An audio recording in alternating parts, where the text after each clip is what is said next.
In a move likely to spark debate across America, President Trump has directed the Treasury to cease production of the penny.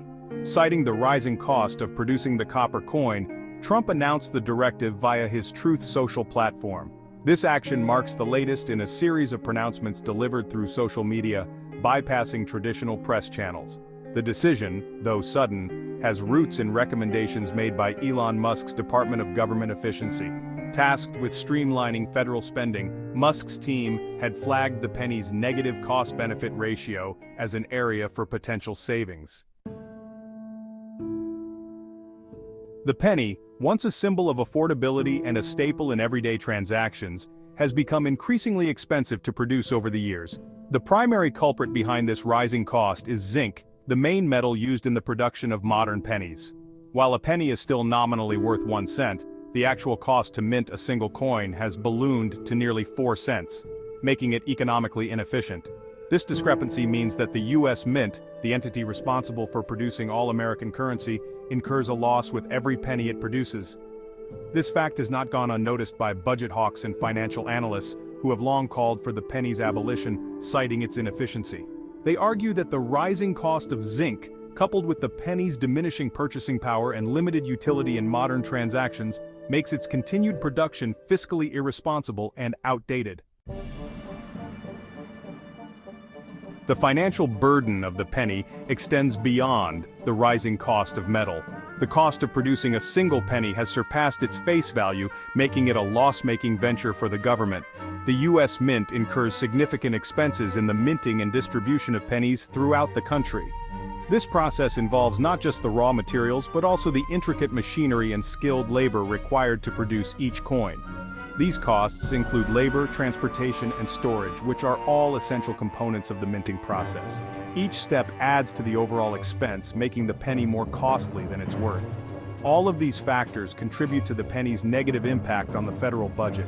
The cumulative effect of these expenses is a significant drain on resources that could be allocated elsewhere. While the total sum might seem insignificant in the grand scheme of government spending, it adds up over time. The ongoing production of pennies represents a continuous financial burden. Critics argue that it represents a larger pattern of wasteful spending.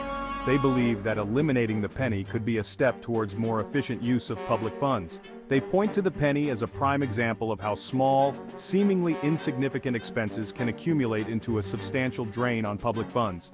Over time, these small costs can grow into a significant financial issue, highlighting the need for fiscal responsibility. The decision to halt penny production is not without precedent. This move has been considered and implemented by other nations in the past.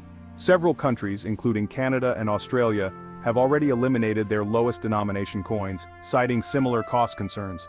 These nations found that the cost of producing their smallest coins far exceeded their face value, making them economically impractical.